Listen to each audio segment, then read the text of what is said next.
Bonsoir à tous. Déjà très content de vous accueillir ici dans nos locaux à Shopopop pour ce premier séance de conf qu'on accueille ici. Je vais vous parler d'un sujet qu'on a fait en hackathon cet été. On avait un hackathon avec toute la boîte. Donc c'est une petite application d'IA générative qui s'appelle PopMate. Donc un petit jeu de mots si vous arrivez à le trouver là. Donc voilà, on va parler de ça. Donc moi je suis Laurent Michelet, je suis le CTO de Shopopop. Donc je suis responsable des équipes de dev, de la partie Ops et de la partie sécurité à Shopopop. Juste pour que vous ayez une idée, à peu près, on est à peu près 40 côté produits et tech au sein de Shopopop, où on est 140 au global, en France et à l'étranger. Et on est principalement à Nantes. Je vais vous parler un peu déjà placer le contexte et c'était quoi l'enjeu de PopMate. Donc déjà le contexte, il faut que je vous explique c'est quoi la boîte, parce que ça va vous aider pour la suite. Donc qu'est-ce qu'on fait à Shopopop? On fait du co-transportage. Donc c'est le fait en fait de proposer à des particuliers d'utiliser leur trajet régulier pour faire des livraisons en échange de quelques euros. Donc je prends un exemple très concret. Là, moi, je bosse ici, à côté de la gare.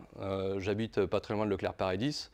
Eh ben, sur mon trajet en retour, je pourrais faire un petit crochet pour aller au drive, récupérer les courses d'un particulier qui habite pas très loin de chez moi et aller lui déposer les courses. Et en échange de quoi, je vais avoir une petite rétribution par rapport à cette course. Donc c'est vraiment un système un peu comparativement au covoiturage qu'on peut avoir avec Blablacar. Ben là, c'est du co-transportage. Et donc, on a une petite application mobile sur laquelle on peut voir les livraisons qui sont disponibles autour de là où on se trouve et adaptées au trajet régulier qu'on a saisi dans l'application. Le concept est plutôt simple. Et la problématique qu'on a voulu résoudre, enfin surtout à proposer quelque chose qu'on n'avait pas du tout actuellement, c'est qu'on reçoit pas mal de sollicitations liées à ces livraisons-là au niveau du support client. Et l'idée, c'était de se dire, eh ben, on va utiliser l'IA générative pour proposer des recommandations de réponse aux demandes qu'on reçoit au support client. Donc, on ne va pas répondre automatiquement, hein. On va du coup juste faire de la recommandation. Donc, sur 2 cas d'utilisation, on reçoit des demandes par mail et on reçoit aussi, on peut avoir des contacts par chat sur Zendesk. On a d'autres touchpoints, mais on va dire que c'est les 2 qu'on veut adresser dans le cadre de ce projet hackathon. Hop. Et pour faire ça, on va utiliser du RAG. Alors déjà, à main levée, qui connaît le RAG? 3, 4, 5. Bon. Du coup, je vais vous expliquer ce que c'est le RAG. Alors avant de parler de RAG, je vais faire une petite aparté sur qu'est-ce que c'est qu'une base vectorielle. Une base vectorielle, c'est un système de stockage, une base de données qui va permettre de stocker de la donnée sous forme de vecteurs. Donc qu'est-ce que c'est qu'un vecteur? C'est une liste de valeurs numériques. Donc il faut vraiment voir ça comme le fait de stocker la donnée sous différentes dimensions. Donc en 2D et 3D, on arrive facilement à se représenter sous quelle forme ça peut avoir. Là, on va plutôt être sur au-delà d'une centaine, voire des milliers de dimensions. Donc c'est un peu plus complexe à se le représenter. Mais ce schéma-là, il est assez représentatif de ce que c'est qu'une base vectorielle. C'est qu'on va chercher à relier en fait, les informations qui sont stockées en trouvant des similitudes entre chaque élément. Donc on va du coup essayer de trouver des critères en commun et essayer de les rapprocher. Donc là, par exemple, dans l'exemple, on voit que tout ce qui est fruits, c'est assez proche, et que tout ce qui est animaux, ça va plutôt être par là. Donc ça, c'est pas mal utilisé sur les algos de recommandation. Donc là, dans l'exemple qu'on a, ça va être un peu différent. Et un exemple très concret, pour juste se dire c'est quoi les critères qu'on pourrait utiliser pour une base vectorielle. Si on prend une base de film, ça va justement être la durée, la catégorie du film, les notes qu'il va y avoir, les acteurs, les réalisateurs, les années de sortie. Donc c'est vraiment ces critères-là qui vont permettre de faire des rapprochements et de trouver des similitudes entre les données. Bon, je vais vraiment en mode surface, mais globalement, voilà, cette base de données va stocker du coup des listes de nombres. Et là, on est sur le cœur du projet, sur l'architecture un peu globale de la solution. Donc pour l'expliquer, ça va se lire un peu de la gauche vers la droite, en tout cas pour le début. on va avoir une phase d'ingestion. Donc on va en fait se servir pour répondre à ces qualifications de 3 types d'informations. On va utiliser, sur Notion, on a des procédures du service client qui sont les trucs un peu typiques. Dans tel cas, pour avoir telle réaction, faire telles actions. Donc c'est des trucs assez procédurales à suivre. Donc ça, c'est des données qu'on va ingérer.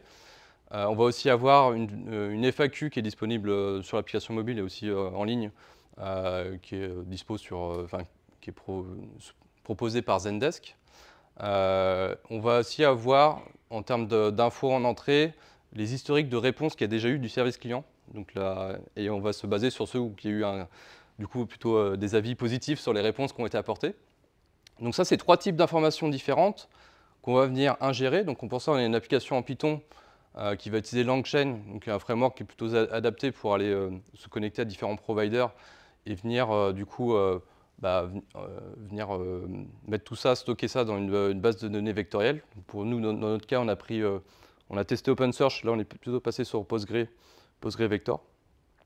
Et on va avoir une petite phase d'embedding. Alors, embedding, ce que ça veut dire, c'est qu'on prend le document, donc ça va être plutôt du texte, et on va utiliser un modèle d'embedding. Le modèle d'embedding, ce qu'il va faire, c'est qu'il va traduire ce document en vecteur. Et donc, c'est un modèle qui a été entraîné sur un corpus de texte assez important et qui va être capable de faire du rapprochement et nous aider pour de la recherche sémantique par la suite. Donc ça, c'est des trucs un peu clés en main. C'est-à-dire, on va sur Hugging Face, on récupère le modèle de embedding qui est le mieux adapté. Bon, là, je sais pas, nous, ça va être sur des demandes en français. On va prendre un modèle d'embedding qui est plutôt adapté à traiter de la langue en français. Donc, on prend ces 3 documents, paf, on les traduit en vecteur, on les insère dans notre base vectorielle. Pour l'instant, ça va, plutôt simple. Et ce qu'on va devoir faire après, du coup, c'est de recevoir les questions. Donc les questions soit par mail. Donc pour ça, on a des webhooks sur Zendesk, ça marche plutôt bien. Et on va aussi avoir des besoins de récupérer les conversations qu'il y a eu sur le chat. Donc pour ça, on a créé une application sur Zendesk qui permet aux agents du service client d'appuyer sur un bouton et de dire donne-moi des recommandations, aide-moi à répondre du coup à la demande qui est en cours. Donc tout ça, les questions, elles arrivent sur une API qui est en Node.js, qui a une petite couche de métier mais qui est très légère et qui va surtout envoyer à notre service côté Python. Qu'est-ce qu'il va faire? Le premier truc, il reçoit la question, pareil, pof, il refait du embedding, c'est-à-dire qu'il retraduit le texte en vecteur. Et on va faire une recherche dans la base vectorielle pour dire, OK, par rapport à cette question, qu'est-ce que j'ai comme contenu, donc ici, qui est similaire? Donc on va être sur de la recherche purement sémantique. Et on va pouvoir dire, tiens, donne-moi les 3 documents, les 3 informations qui sont les plus similaires par rapport à la question. Et on va construire un prompt pour interroger finalement un modèle, un LLM très classique, donc là, ChatGPT 4o, en lui donnant, voilà, les 3 documents. Voici la question déjà. Voici les 3 documents qui ont l'air d'être les plus qui vont nous aider le plus à répondre à la question. Voilà, ChatGPT, produis-moi une réponse qui peut être donnée pour le service client. Donne-moi une recommandation de réponse que pourrait fournir l'agent du service client. Donc on a une petite couche quand même en plus d'anonymisation, parce que globalement, si on envoie les données à ChatGPT un peu brutes sur les questions, on va avoir des données perso qui vont circuler. Donc là, le but, ça va être de faire le ménage et essayer de ne pas trop envoyer de données aux US. Et en retour, du coup, on va voir le résultat du prompt qu'on va réinjecter donc, sur Zendesk, qui est l'outil qui est utilisé nous, au niveau du service client, avec la recommandation.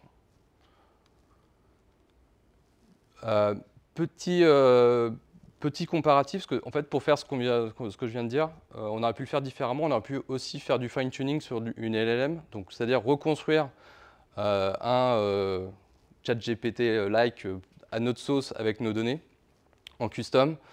En fait, le RAG a un gros avantage, pour ça qu'il a vraiment le vent en poupe en ce moment, c'est que déjà, il va répondre aux 2 plus gros problèmes qu'il y a avec le LLM. C'est la fraîcheur de données. Donc ça, vous l'avez dû le voir avec ChatGPT, des fois où les données n'étaient pas s'arrêtaient à une telle date, et du coup, il n'y avait pas les infos postérieures à telle date. Sur le RAG, on peut réindexer autant qu'on veut, ça coûte rien. Franchement, c'est très rapide, c'est très efficace. Le RAG fournit ses sources. Quand il donne une recommandation, il dit « je me suis basé sur tel élément, tel élément, tel élément ». Donc c'est très simple de comprendre comment il a réagi. Et sur les coûts, bah, voilà, on ne va pas s'amuser à consommer de la CPU, de la GPU. Voilà, c'est beaucoup moins coûteux en termes d'architecture et d'infrastructure derrière. Juste pour info, on a testé 2 autres outils. Un outil payant qui s'appelle Dust, qui est une boîte française, qui fait tout ce que je viens de dire avec une IHM. Enfin, c'est un outil en mode ça, c'est super simple d'utilisation, qui était plutôt bien. On a essayé aussi Dancewear, qui a même un peu un équivalent, mais en open source, qui pareil est pas mal, mais bon, finalement on a réussi à le faire en custom, donc on est resté plutôt sur notre version custom. Je finis par une petite démo. Alors c'est pas une démo en live, parce qu'avec les données perso, j'ai préféré faire un truc où je peux anonymiser un peu. Donc j'ai pris un cas, donc c'est un chat. En gros, du coup on reçoit une demande, comment faire si je sais que je vais avoir un peu de retard sur mon retrait. Donc mon retrait en sens, je suis co-transporteur, je vais arriver en retard au point de retrait pour récupérer la commande et envoyer ça chez le destinataire. Et donc là, c'est la réponse qui a été générée par rapport à ce que je présentais tout à l'heure. Donc le truc tout en bas qui est important, c'est qu'on cite la source. Donc c'est une source qui est sur Notion pour expliquer qu'est-ce qui a aidé à fournir la réponse.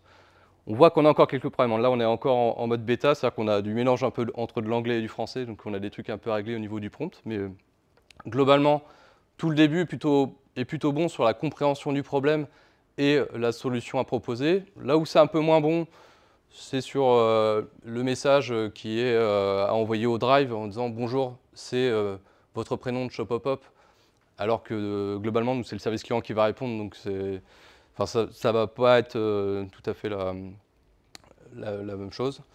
Ce que je voulais montrer aussi avec l'exemple, c'est que globalement, ça ne va pas être parfait du premier coup, et il va falloir réitérer un peu dessus.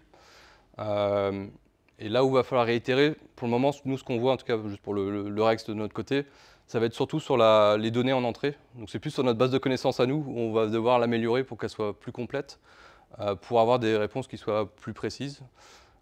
Mais globalement, voilà, c'est quelque chose qui a été assez simple à mettre en place. Donc ce qu'il faut retenir, c'est que le RAG, c'est comme une solution, une très bonne alternative à faire du custom LLM, et avoir quelque chose de beaucoup plus simple à mettre en place pour avoir de l'IA générative assez rapidement dans les usages au niveau de votre entreprise. Est-ce que vous avez des questions?